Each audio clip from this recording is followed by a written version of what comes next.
Welcome to Unforbidden Truth. I'm Andrew. This is part one of a two-part interview with Jolene Lux, the sister of homicide victim Beckie Wiley. James Michael Wiley is primarily known as the perpetrator of a notorious quadruple homicide that took place in Thermopolis, Wyoming in 1990. At the age of 15, Wiley committed the brutal murders of his stepmother Beckie Wiley and his brother Jessie, his stepbrother Willy, and his half-brother Tyrone, before setting the family home on fire, trying to cover up the crime. His father, who was away at the time, returned home to discover the devastating aftermath. Wiley was arrested shortly after and eventually confessed to the murders, leading to his conviction, and he was sentenced to 3 life sentences to be served concurrently, plus 25 years for arson. After being captured after escaping from prison, that sealed Wiley's fate when it came to being eligible for the juvenile resentencing laws. The case drew national attention not only due to the shocking nature of the crime in his young age, but also because it raised legal and ethical questions about sentencing juveniles to life without parole. Wiley's story has since been featured in crime documentaries and true crime series, including episodes of Kids Behind Bars, Life or Parole, which examines the cases of juveniles sentenced to life in prison.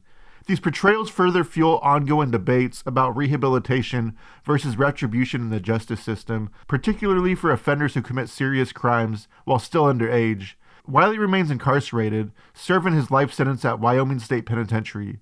Here's part one of my interview with Jolene Lux. My name is Jolene Lux, and I'm Beckie Wiley's sister. Beckie was the 4th daughter in a family of 6 girls.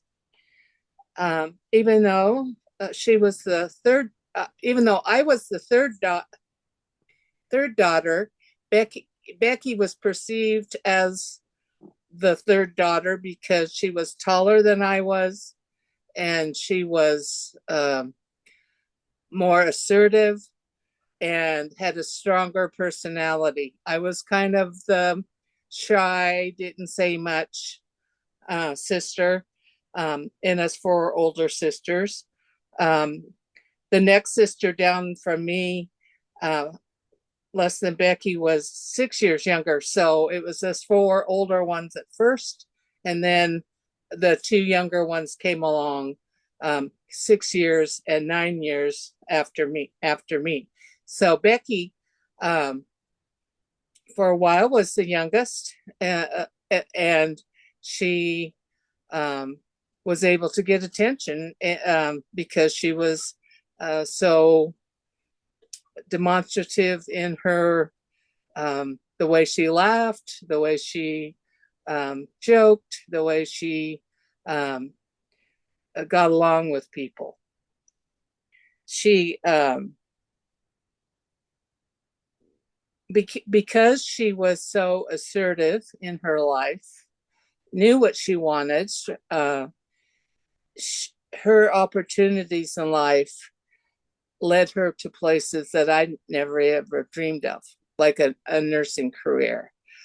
I just wanted to be a wife and mother. I never had assertions of being anything other than that, but Beckie did. She wanted to become a nurse, and she wanted to be out there in the world making a difference. So what are some of the things you loved most about Beckie? She didn't have a prejudiced bone in her body. She didn't like she in our neighborhood, she would go after the bullies that bullied our younger sisters and other kids in the neighborhood. She stood up for people that she thought was being wronged, the underdogs, like even in school. People liked her. She could walk into a room of strangers and come out with a room full of friends. She had that kind of a personality. Her sense of humor and her love of life set her high above a lot of other kids our age. I'm talking about school years, high school years. She was a rising star. She played the tuba in band, and I asked her why the tuba, uh, and she says, so people can see me. They know which one I am in the marching band.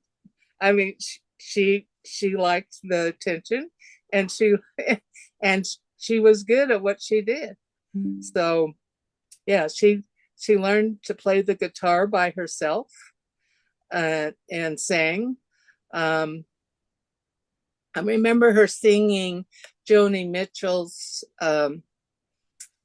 "Clouds Illusions." I don't know if you know that song or not, but um,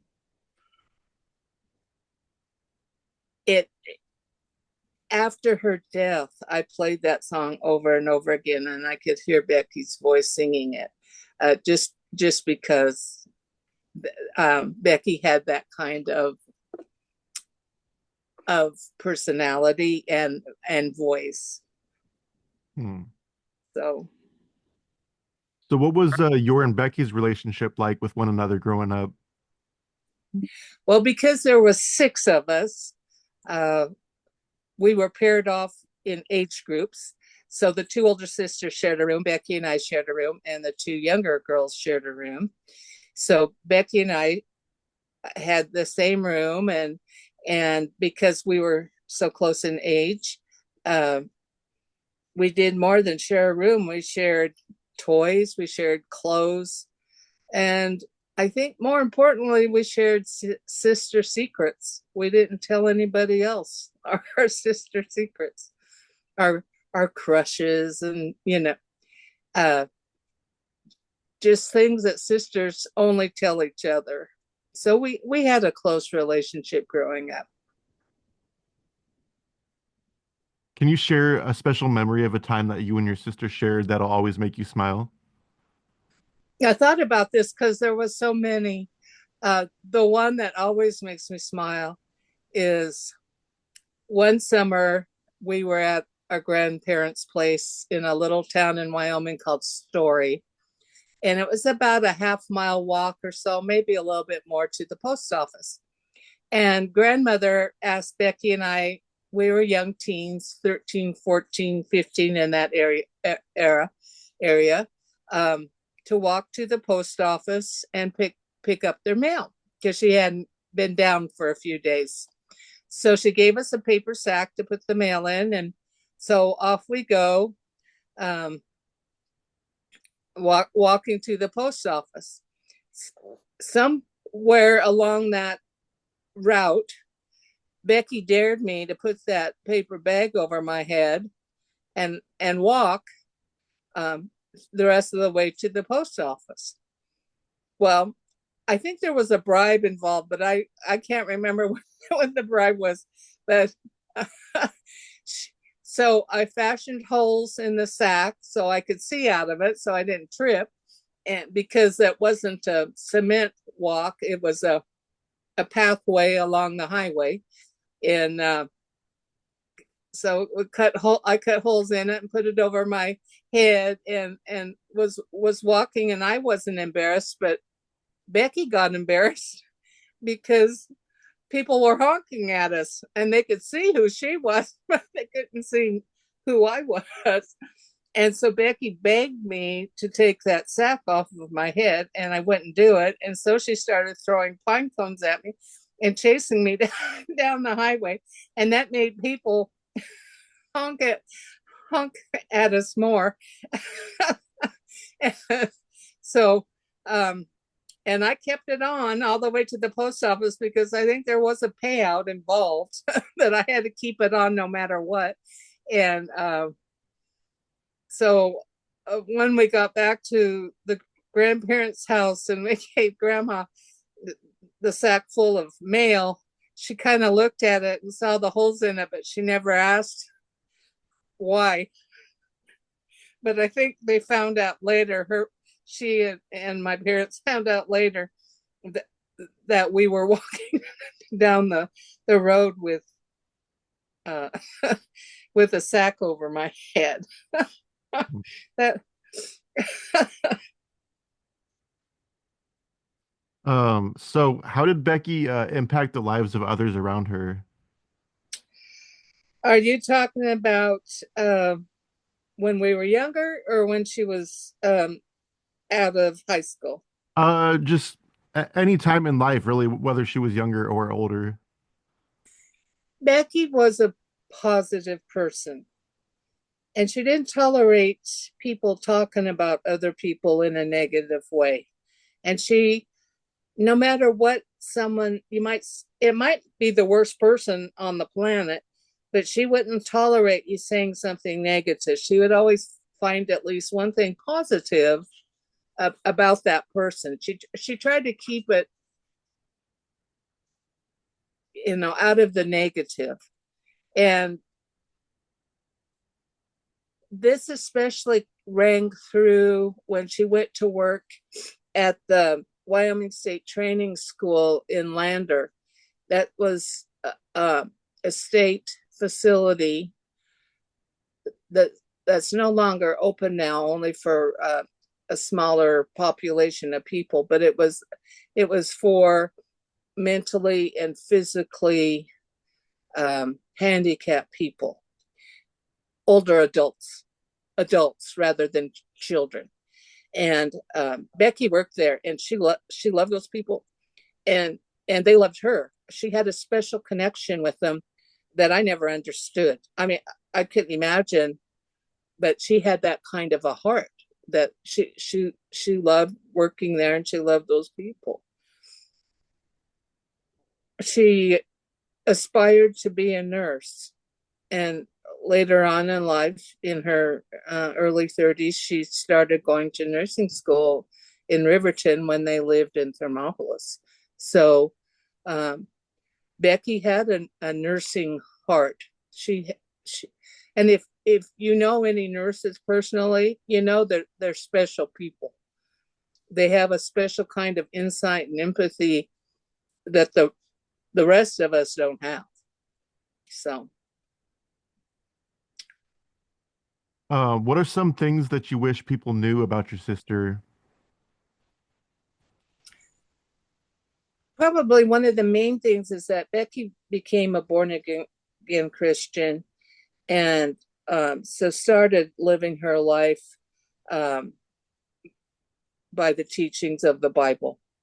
And she she was humble and charitable, and uh, she did what she could for people in the capacity that she was able to. She was was had a giving spirit and a charitable spirit. I guess I'm repeating myself, but you couldn't help but love Beckie because she just kind of had a glow about her, and she lived her life with integrity, and that included James, especially James. That included him. One time I said to her, "How do you put up with that? How can you even tolerate how he treats you, acts that way?" And she said to me, "If I keep loving him, he will come around. Eventually he'll come around." And unfortunately, he came around with a gun instead of seeing who she was. He he says he does now. He understands that she was always kind to him, but he hated her. But that doesn't mean anything to me because he's heard me say that she was always kind to him. So I believe he's parroting what I have said in past interviews. So yeah. Right. How do you think your sister would want to be remembered by the people who loved her most?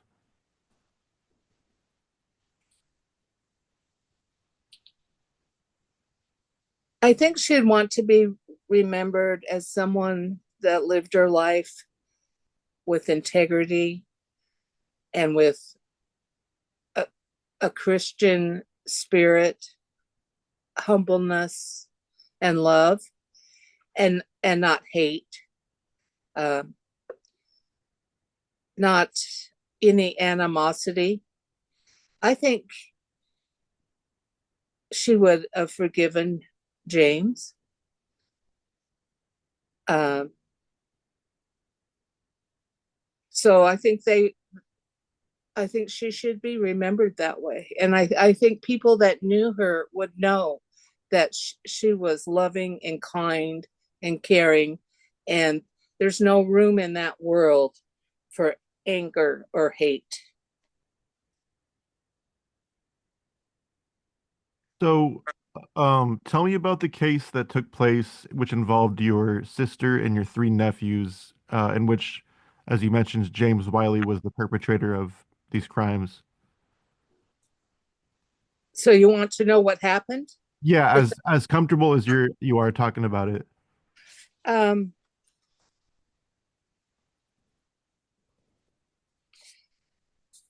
if you don't mind, I'm going to refer back to my notes because a lot of what happened was told to us. And um, because I wasn't there in person or only had access to newspapers and court documents after the fact, and because it's been almost 35 years, I'm going to kind of refer back.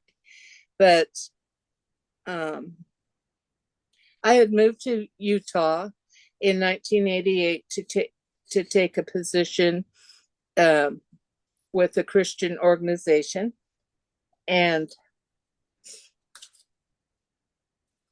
my youngest sister, who was going to um, college in Belfouche, South Dakota, and invited me up for Thanksgiving. And then our sister that lived in Gillette, Wyoming, and her family was going to go to mom's house, who lived near Devil's Tower, Wyoming. Do you know where that is? I don't think so, no. Okay, you never saw Close Encounters of the Third Kind? Oh, I have, but I didn't realize that's where that was. Yeah, that's Devil's Tower. Anyway, my folks, after they retired, uh, built a little house up there close by, 10 miles away from that. And mom was a widow at this time. And so I flew into Rapid City, and my youngest sister picked me up, and we met our next to the youngest sister that lived in Gillette at mom's house and surprised her for Thanksgiving. Well, she had also invited Beckie and her family, but Mike, the husband, didn't want to go. He didn't want to be amongst all of us. So he said no. So, but we talked to Beckie Friday, the day after Thanksgiving, and she was upbeat and in a good mood. Her turkey turned out well. I mean, everything went fine. And that was the last time any of us had talked to her. Um, the next morning, I was um, I was getting ready to go to the airport. Mom was going to take me to the airport in Rapid City so I could fly back to Salt Lake. And I heard the phone ring and mom say, "No, oh no, no." And so I opened the bathroom door to see what was going on. And she said, Mike called and said that Beckie and the three younger boys were dead, and that James was in the hospital with smoke and um, the word, I can't think of the word. Inhalation. Yes, there you go. Sorry. I'm a senior. You have to forgive me. Anyway, um, so we thought the house somehow burned down, that their house had caught on fire somehow. And come to find out that wasn't the case at all. What had happened was James had snuck out of the house the night before and went to be with three other friends from older friends from Casper, Wyoming, which is probably close to 150 miles away from where they live, and snuck out, and he had an unauthorized key from the motel where his dad had been doing carpentry work for the motel.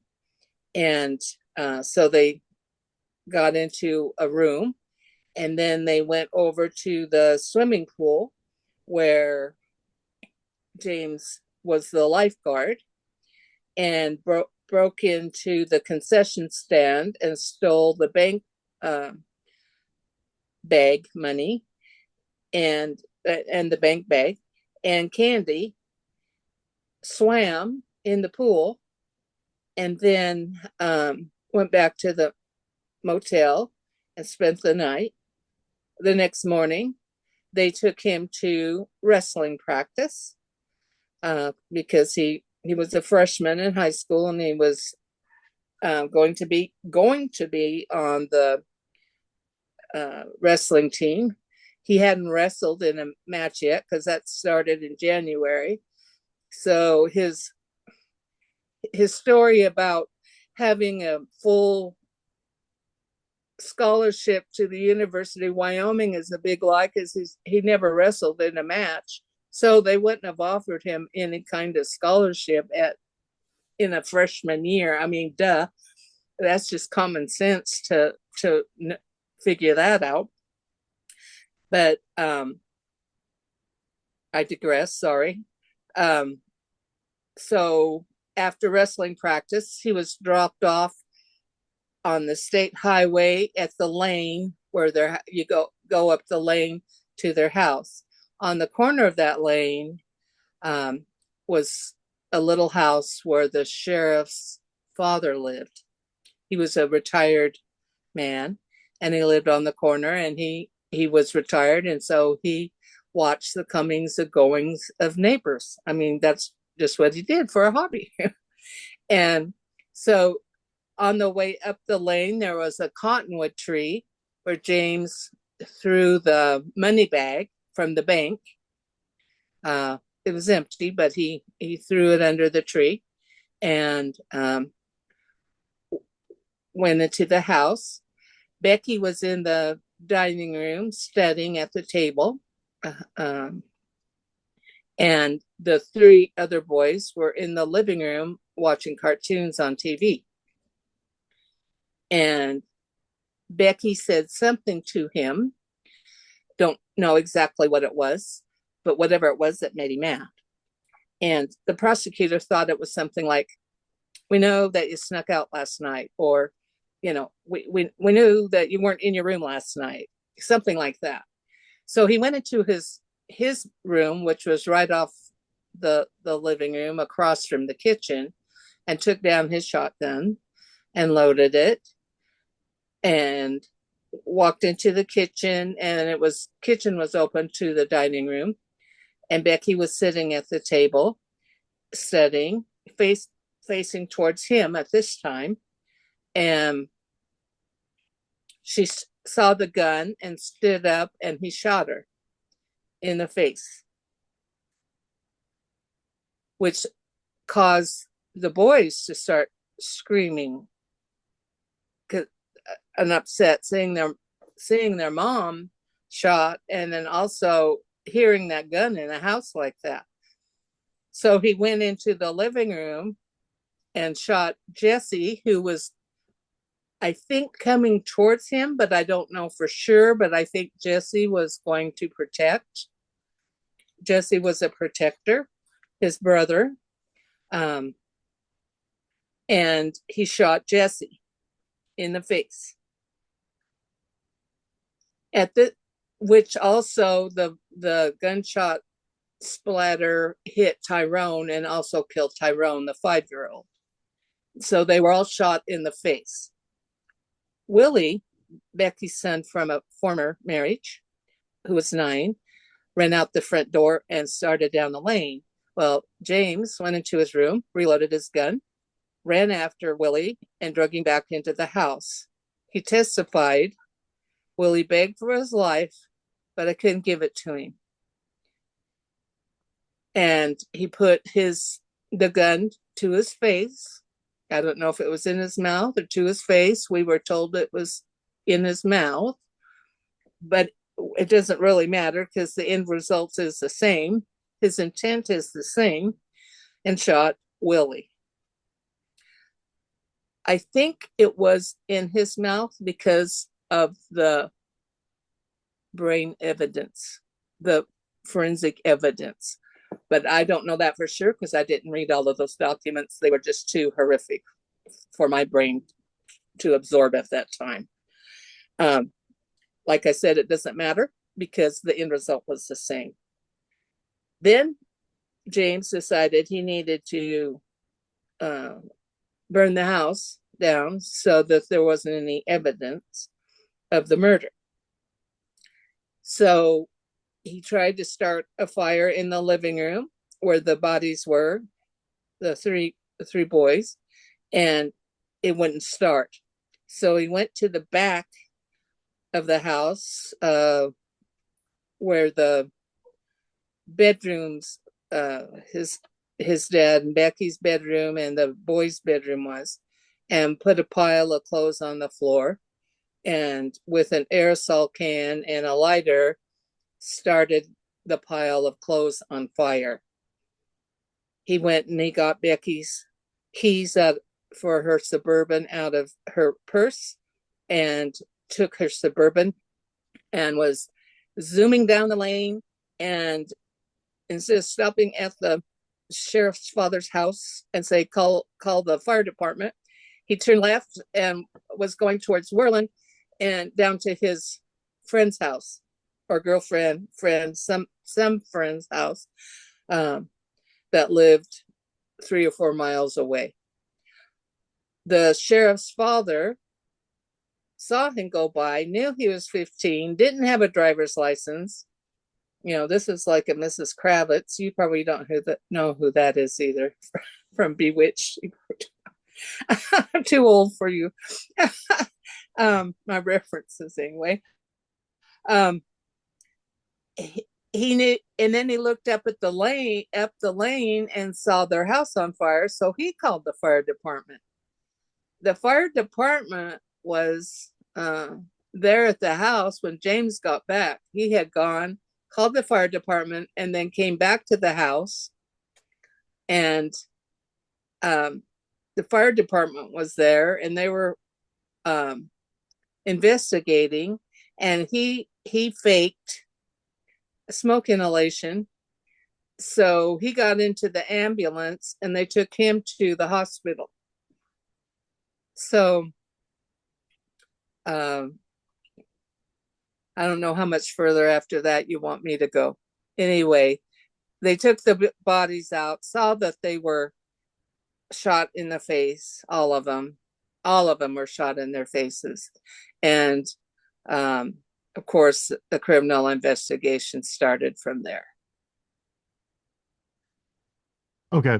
That's a good summary to start us off. So I know we're going back 35 plus years, but do you remember um how you found out, when you found out, and what the overall like feelings were from not only yourself but your family at the time of finding out that your sister and 3 nephews have been murdered? Like I said, I was at my mom's, and so it was unbelief that they were dead. And then later Mike called again and said that James was in the hospital, and that informed us that we were not to talk to the investigators or anything, that he would give them all the information that the investigators needed, that the family needed to stay out of it. So when he said that, I knew something was off, something was wrong. There was a cover up, because why wouldn't you want the family to have any background knowledge, Mhm. or the investigators to get any background knowledge? Like, did she have an enemy? Who was her best friend? I mean, he didn't want us to talk to them at all. And I says, that's not right, Mom. I says, we can talk to whomever we want to. He doesn't get to dictate to us who we talk to. And so there was a lot of disbelief.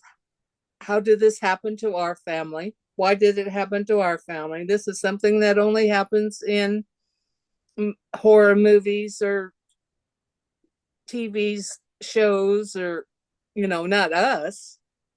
And so there was the disbelief, the denial. Um, I called Mom's best friend that just lived over the hill. She lived out in the country, and asked her to come over. And her name was Linda. And um, we gave Linda Mom's telephone book, and she started making phone calls for us, to the other sisters, to pertinent people that needed to know. Mom's sisters that were still alive, family members. So Linda was a big help in doing that. We were just all kind of in shock, numb. We went to my sister's house in Jolette and stayed there, because the youngest sister and this sister were still together from Thanksgiving. Their kids were pretty much the same ages, and so they were together. And so Mom and I drove there, and that's kind of where we just kind of comforted each other there, and waited for phone calls to what happened. It wasn't too long, and the DCI agent was calling us. The county attorney's office was calling us, or Mom. So yeah, but it was total shock and denial at first, and then how it kind of sinks in, and when reality sinks in, then it's like, how did this happen? Why did this happen? We didn't know anything about psychopaths back then. It was the 90s. We didn't know. Right. So uh tell me a little bit about James, and first off, how at what age did you meet him? Like at what age did Beckie and I forget his father's name, Michael. Yeah. At what age did they get together, and at what age did you meet James? I think he was around,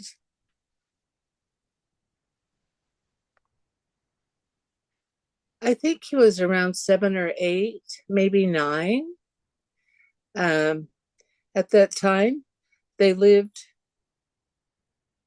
Beckie bought my grandparents' place in Story, where we had visited them um, that summer, and so Beckie bought that house with her first husband, and then when they got divorced, Beckie uh, bought him out from his part in it, and so she lived there when her and Mike got together. He didn't have the boys at that time, but so, and I know James says he was 5 when his dad stole him off the playground or whatever, but I'm remembering him older, like he's a little more sophisticated, like 7 or 8, when I first really got to know him. When the cat incident happened, um, when the other kids wanted to play with his cat, um, and the kittens. He was they were living in Thermopolis in town at that time. It was before they bought the place out of town, uh, um, up on the hill where they lived when James burned down the house. Um, but James was always spoiled. His dad always spoiled him, and I didn't understand why he treated him with such high regard, and um, Willy and Jessie with such low regard. Jessie and Willy were maltreated, where James was the little prince, and I didn't understand why. I could kind of understand with Willy was the stepchild, but Jessie wasn't the stepchild. Jessie was, you know, Mike's kid. So, um, what was your question? Sorry. Oh, just what age did you meet him? Which you already answered. So what was he like as a child? Like, was there any type of like red flags or any like weird things going on? I mean, I know some people with similar crimes to him I've spoke to have, like mutilated animals as a child or hurt other children or, all sorts of things. So was there any type of like red flags or anything that you noticed as a kid? Of course, back then we didn't recognize them as red flags. I mean, it was like not right, but we didn't know them as flags to something worse to come if it wasn't taken care of. So the first incident was when they were living in town, and he had a cat that he had gotten from somewhere, and um, he wouldn't let Willy or Jessie play with the cat. It was his cat. It was, and you know how cats are. They will wander around and they will rub on people's legs, and you pet them, and anybody that knows a cat, well, that they make friends with whomever they want to. You can't boss a cat around. And so James wouldn't let him, the kids, other two, play with that cat. It was his cat.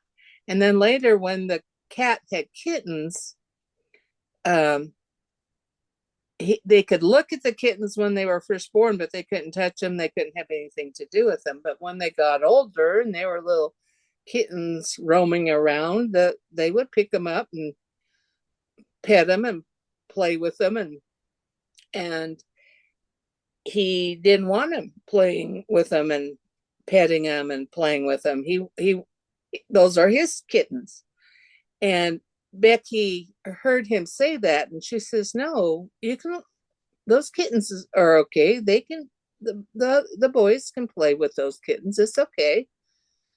Well, the next day, those kittens were dead. He had broke their necks because he didn't want his kittens. He didn't want to share his kittens. So that was the first time I heard about it. Later, when they moved out of town and they had turkeys, and one was going to be for Thanksgiving and one was going to be for Christmas, it was James' job to feed the turkeys every day. Well, he didn't want to feed the turkeys, so we killed them. So they didn't have them for Thanksgiving and Christmas. Um, the neighbors complained about him crawling up over the hill and shooting at their kids and animals and horses. And he says he was shooting feral cats, but he was shooting right out their house and where their kids were too.